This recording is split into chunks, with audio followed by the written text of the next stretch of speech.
funny. Okay. Listen. The way I'm looking at it now is now that I see your names, I'm picturing you in my chat just typing. Like I'm just picturing y'all because I just saw y'all like a couple days ago. Type like there he is, the ever elusive Denz in the spot, yo. Yo, is it because music? That's right. My dog. It's a good side, yo. It's a good side. You be saying on the other side. Oh shit, I don't know what good side I am, so whichever side doesn't matter to me. All right, yo, it's your boy BC Music First. He calls me Because Music First. I like that. The first person to ever do that. But I'm here repping Till Infinity Multimedia. I had to do this right here, man. This is one of the people that I feel like is next up when it comes to the streaming. I've been watching him for a long time. I want y'all to give it up for Denz, yo. Man, thank you. I do call him Because Music First. He came into my chat and I said BC because I don't know why I did it. And I stuck with it, and I still say it now. I don't know why. So this is actually the first time that he says BC, so I didn't know that, but I guess I do now, so. Nah, I liked it. I had a heart to correct you, you know what I'm saying? First things first, man, we have to get, you were doing reactions and gameplay and everything off of camera. To take that step into going on camera, how did that feel, and what were some of the reservations that you had before jumping on the camera? It was kind of weird. The reason I didn't do camera was because I didn't really have the money to get a camera that I wanted. And I'm a perfectionist, so like anything that I put into, especially when it comes to streaming, I wanted to give it my best efforts and my all and everything. And so when I did eventually wind up doing it, it was like I wanted to come correct, and I did a whole subathon. I did a little event for it because I really wanted to show my community how much I cared about them and that I was ready to take that next step into my career and try to give them the best content. And when I wasn't doing face cam and I was doing all that stuff, I was just I'm a very big community person, and I really want to make sure that the people that support me know that I love and I care about them. So I want to do my best to give them 100% of whatever I'm doing, whether it's gaming, whether it's reactions, whether it's talking to them, anything like that. So like taking that step, I was a little nervous because like people know who I am and they know my voice because my voice is kind of. It's one of them ones. It's kind of like people don't really have my voice, but then they put the voice to the face and like, oh. And then when I came out here, it was like, oh, that's Denz, and that's the first time. This is the first convention I've ever been to. Having a great time, by the way. It's the first convention I've ever been to, and people have just been coming up, and I was like, oh, that's kind of weird. He said, yo, if anybody taller than me, I'm not talking to him, not interviewing with him. Oh, God, I said that. Oh, God, I said that. Hey, one of the other things, man, I know you talk about community and having everybody around you be in a genuine space. Your Discord is one of the ones that is like one of the biggest, like fleshed out Discords, I could say, as far as organization. Mm-hmm. So when it comes to reaching out to your community in different aspects besides streaming, like how does that work for you? How do you feel that's going for you right now? So I feel like, at least from my perspective, I've always, like I told you, I've always been about community, and I'm very interactive with the people that I surround myself with because, like I said, I don't think of this as just like, oh, I'm talking to a camera and just people. Like I actually want to get to know the people that I'm talking to, so I go to my Discord, and I'm always in my Discord. I type every single day just to make sure everyone's good, mental checkups, just make, like I said, I'm a very big community person, you already know that, and I love just checking in with people because I genuinely care about, like I said, I genuinely care about the people that I surround myself with, and I always want to make sure mental health comes first. I'm a very big mental health advocate, and I know I go through some things, and I know my viewers and the people that support me, and I call them my family because that's what they are to me. They go through some things too, and so it's the community, it's a family. So I always want to make sure that, are you good? And if you're not actually good, it's okay. We can talk about it, handle some situations, and I love seeing them when they post like, oh, I got a job, I got this job, or when they tell me in stream, oh, I got this job, or I did this. That's really nice to see. So yeah, I love it. I love Discord. I love like interacting with my peoples. I just love I don't know. I'm a big community person, man. What can I say? I just love my peoples, man. Well, that's the other thing that I was going to bring up is the mental health. That's one of the things that gravitated me toward your channel. So when I first came in there, you know what I'm saying, it was one of those times where you were having that real talk moment. If you had anything to say to those fans, knowing that you've been through those situations yourself, if you had anything to say to them, we're leaving. We can walk and talk. You good? I'm still recording here, so we good. Right. So when it comes to like those health notes and what I'm saying, getting your mental health right, what would you have to say to anybody that hasn't been like around your aura or around your streams about you and mental health? What would you have to say to them? Well, first and foremost, I feel like a lot of people in general don't really get to talk about their mental health a lot, and it gets neglected. And that's something that I did, and I went through a lot of things by myself, and I never had the opportunity to have people to be like, hey, like it's okay to not be okay, because sometimes you feel like you can't really be okay. And I feel like for me, I've been going through my struggles and things like that, but I always know that's going to work out in the end, because it always works out in the end. Because I just tell myself every single day that I made it here for a reason. I wouldn't be here if I didn't go through all the struggles that I went through, all the things that I went through, and I'm still here. So if I can do it, I know that anybody else can do that times 10, right? So I always want to advocate for people to just have a better mentality, because I know how hard it really is, and I know how hard people don't talk about it, and it's the not talking about it part that I try to egg my viewers on to like really talk about how they feel about their mental health, how they need to, how I cope with some things and get to experience some things. So one thing that I don't think a lot of people really know is that you do a lot of this cinema stuff. You know what I'm saying? Like on the side, I saw that you had the combination, like the company y'all got together. So like, what's the next thing that we'll be able to see from you and your partner? You know what I'm saying? Okay, so my partner right there, his name's Isaiah. That's my duo in crime. Our company name is Bad Luck Duo, because Bad Luck just follows us. We were like, we might as well brand it. You know what I'm saying? But we've like I said with the mental health thing, we've both been through our struggles. We've both been through a lot of things, and so that's why we branded that, just so we can take that next step in working together as people that are like-minded to make the cinema things. And we do things where we post once a year, and then we don't post for like 6 months. So like it's like we're trying to work better on that. Yeah. This video that I'm dropping, that we're making currently for this DreamCon, I'm hoping that's a stepping stool into us getting in the back of flow of making content creation, because ultimately I want to make films, be a cinematographer behind the scenes or in the scenes. It doesn't really matter, just something with film. I love film. And so we're just trying to take that next step. The face cam was the first step. Right. Now it's going to DreamCon. Now it's doing all these things to try to acclimate people to understand that it's more than just a stream. I want to be known for like cinematography, and like I can show y'all my things. And I did a vlog before where I kind of showcased the cinematography aspect. That's on my YouTube. Around New Year's. Yeah, the New Year's one. That kind of I tried to showcase the little cinema side of me, so people know that I just make funny gaming videos, or like I'm just allowed whatever they want to say. But we can actually tap in, and I got a little Duffy outside of it. You know what I mean? So hey, all right. Speaking of the Duffy outside of that, do you do any other voices? Because he's got like the British England voice down, you know what I'm saying? I don't, bro. I have it's a bad accent I only use for stream. I only do it for stream. I can't do it in person, bro. I only do it for stream. No, yo, it's federal. I know you were talked about before trying to get into voice acting at one point. So is that something that you work on, or? I do want to get into voice acting, because I feel like I said, I feel like I have a unique voice, so not a lot of people have the same voice as me, and I can do a lot of voices, but I have no idea how to tap into that community or that little genre thing. It's something I want to do ultimately, like just like a hobby or something like that. Don't know how to do it. I do it on stream, every other stream. I chat a lot.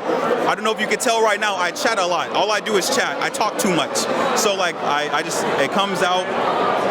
I don't know why it comes out. It comes out, and then but I would really like to get into voice acting. Like I said, I just don't know where to start to do that. This is a good place to start. DreamCon is a great place to start. But how did you remember that? Because I just forgot about that. I really be in there. I was like, no, you do be in there. This is a two-part question. You know what I'm saying? The first part you can answer yes or no. Of course. Are you a glutton for punishment? Like, do I crave punishment in a sense of like, in what sense? Like, as in like, you know what? I know this is gonna hurt. I'm gonna do it anyway. Oh, of course. Okay. So with that question, I'm gonna say this. Like, one thing I was always taught, and I taught myself, is that you can't be afraid of failure, right? You gotta take that leap at some point. If you're comfortable in your situation, you're doing something wrong. If you put your state in a constant state of uncomfortability, that's when you start to see yourself grow, right? Yep. So I did that whenever I moved to LA from Texas. I would never be in this position right now that I'm in right now if I didn't do that, right? Like I said before, everything happens for a reason, right? So I'm saying, if you don't take that risk of, oh, is something gonna happen I'm a professional overthinker. So I struggle with this on a day-to-day basis, right? But if I learned that to just say go for it. Just go for it.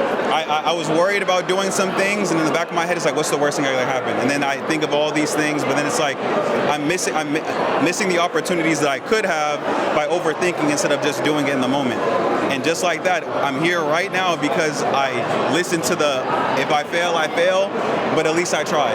And the best thing that you can do is try. It doesn't matter what you do, the best thing that you can do is try, and that's all I care about. You try every single day. You feel like giving up, you still tried. You woke up this morning for a reason. You looked in the mirror and you said, I keep going for a reason. That's what I tell myself every single day. But yes. Is that what you tell yourself also when you're going through round after round after round of Valorant? God, I don't want to talk about Val. I don't want to. That is the worst game I've ever played in my entire. That is the worst game I've ever played in my entire life, and it has me by a chokehold. I don't know what Valorant has in it. Crack, cocaine, I don't know, but that game has me by the cusp for some reason, and I hate it. I hate it. And when I play on stream, it's even worse. And you've seen it. Oh, yeah. You've seen it. It's just bad. It's always bad. Something always goes wrong. I get mad. I get offline as fast as possible. I don't even say bye. Sometimes I just click the end button and I just go about my business. That's exactly, bro. Hey, so when it comes to streaming, you know what I'm saying, like what is one of the things that you're looking forward to as far as like your next evolution? You know what I'm saying? Because right now I know you're always looking for the next thing. You're always trying to make sure you're playing the newest games or being there on the cusp of it. You know what I'm saying? Your production quality. It was like when you came out with the face cam, it was crispy out the jump. You know what I'm saying? I said, whoa, that bed right there is all the way in the bokeh. You know what I'm saying? So when it comes to the next level up or whatever you're thinking about doing next, do you have any thoughts about that already? It's really just meeting different people. I can talk to anybody, and so I know if I get the right opportunity to talk to somebody, I can make a connection with them, not even on just like an internet thing, just like meeting people, like-minded people, because when you surround yourself with greatness, all that's going to provide is greatness. So I intend to do that, and the people that I have around me, love the people that I have around me, blessed to have the people that I have around me, have made me this way, and I just want to share that love to people, and like just, I'm a very givey person, so like anything that happens to me, I just want to do to other people. I'm always a people person first, not myself. I put myself last, always. I always do that. I don't know why I do that. It's my toxic trait. If I had to list the toxic list, that would be probably number one. But like I said, hopefully and I pray that I continue to grow and continue to succeed the way that I have been for the past 3 years, because I have been doing this. It's about to be 3 years in, I think, September. So hopefully it just keeps going, because this is the best thing that's ever happened to me, hands down. And seeing the growth and seeing something that you create do well is the most motivation I've ever had in my entire life. And I would not trade doing what I'm doing for the entire world. I have times where I'm not feeling the best, but in the back of my mind, I'm like, I'm here right now. I dreamed about being here. I envisioned myself about being here. So even though I'm sad and I'm depressed or whatever it may be, I know that I can get through it, and I know that I'm very blessed to be in the situation I'm in right now, and that's what keeps pushing me. I mean, you give a lot of light to people, and I know it's hard to see it when you're just looking at text on the other side, you know what I mean? But a lot of the things you do, I can tell that are natural. It's just funny, man. You know what I'm saying? Like, I get on the stream, I feel like you're a friend of mine, you know what I'm saying? Like, I feel like I can call you when the stream over, you know what I'm saying? Exactly. So, I would say, like, being here, DreamCon, it's your first time, mine as well, you know what I'm saying? You liking it? Oh, it's my first con ever. Same. Yeah, so I'm looking around, I'm seeing all the costumes going crazy. A lot of the camaraderie is dope. I was gonna say, you've been to a lot of the events. Which one has been your favorite to attend so far? There's been a lot. I don't know. The Smash Bros. One was entertaining. The Family Feud one was entertaining. The basketball one, I lost $50. I made a bet with somebody. I don't know why I keep doing this. Mind you, I lost $1,000 on the Eagles, but I keep making sports bets for no reason. I made a bet that RDC was going to lose. The Eagles are his team, by the way. Don't say anything about the Eagles. Please don't, because I already know I lost $1,000. Anyways, I lost the bet to the basketball one, so I'm not going to do the basketball. The dodgeball one was good, but it was a blowout at the end. I don't know what I would say though. I'm not gonna lie, probably the Family Feud. I did like the Family Feud. What about you? For me, I'm probably gonna say the dodgeball. The dodgeball was crazy to me. See, it was good, but the blowout at the end. Actually, I liked it because the fans got so far. That's what I really liked about it. Because like they incorporated the fans in the first year. They incorporated the fans. They got to the finals. That's kind of fire. It's wild to me also that, you know what I'm saying, you see how they're throwing. I'm like, yo, some of these people play baseball or something. Oh my, they were throwing haymakers. Oh my God, beans. they were throwing beans, man. All right, so I don't want to take up too much more of your time, you know what I'm saying? Because I know it's time. Take up more time. Do it. I love talking. You know that. Hey, right. Look, he's there for his people. Yo. I'm a chatter, bro. He's there for his people. All I do is chat. Hey, all right. So look, as far as packing, I know you said, yo, I'm bringing jeans. I feel like this is the second time I saw the jeans on. You had jeans on yesterday. Of course. Did you see the fit? You see the fit now? Like, come on, man. You gotta dress to dress to impress. I don't care how hot. It's hot, by the way. It's like 100 degrees. You got to dress to impress. It doesn't matter how hot it is. I'm gonna look good. You know what I'm saying? I brought 2 pairs of shorts. Haven't worn either of them. He has not. Confirmed. I don't lie. Yo, this right here, man. This, like I said, this is a special guy right here. Y'all make sure y'all go follow him, tap in the official Denz. Now I'm gonna let you tell your own stuff. I don't want to tell my BC Music, please tap in with him, not me. Tap in with him. This is a great guy. I've known him for how is it 2 years? How long have you been? 2 or 3 years, something like that. He's been here. He's been like supporting me for a very long time. When he asked me to do an interview on everything that I love, my heart sank because this is the first time I've ever done an interview, by the way. And this man is a human being. You wouldn't know this is his first one. Great human being. It's my first one, of course. I'm not a motion man. I don't got motion like your age gaming over here that be getting a lot of motion and stuff like that. I'm just a nobody. I tell you this every day. I'm a nobody, but I feel like a somebody whenever you do stuff like this, and I really do appreciate you for taking the time out of your busy schedule to come interview me out of hundreds of people that you probably could have interviewed. I told myself, I said, look, he's going to DreamCon. I'm going to DreamCon. I'm gonna make this happen. It's going to happen. He did say this. I'm cap checking. He is not capping. He did say this. Let the people know where to find you. I know you've been going crazy on YouTube now. You know what I'm saying, with the shorts. You've been throwing the shorts up there. You've been peeping. You've been throwing the shorts up there. I've been trying a little bit. You know what I'm saying? So even though, and then you got the plug channel. It's like the stream channel. So you got your main channel, you got the stream channel. Go ahead and tell them all where they can get all of that stuff. Yeah. So my Twitch is Denz. My YouTube is Denz. My Denz live channels where I try to post like every other day. It's just shorts and like little things that I do on stream. My Instagram is the official Denz, and so is my Twitter. I'm active on all of my socials. I'm trying to be more active. I don't really post on Instagram as much as I should, or on my Twitter, but I'm trying. I don't know why I don't. I just don't be posting as much as I should be. He's trying to swat them ladies off, yo. He's trying to swat them ladies off. They be looking, yo. We appreciate y'all. This is 5th year anniversary of DreamCon 2023. I had to do it. Official Denz, the man Denz. If you're feeling froggy, we might call you Denzel. Hey man, that's my real name. Hey man. Hey man, come on man. We appreciate y'all, man. Still Infinity Multimedia signing out. He's getting 60, I'm getting 40. The reason I'm saying I'm getting 40 is because I wouldn't be here without this right here. He did all the shit that I did, but I wouldn't be in the position I am in right now if it wasn't for him. And for you, and for him, and for him, and for him. But he's the main reason why I'm here right now. I wouldn't be doing this, I wouldn't be doing anything else if he didn't do this that he did. And Jeremy needs this just as much as I do. That's my dog, you're my dog, you're my dog. Every one of these is my dogs. 3, 2, 1.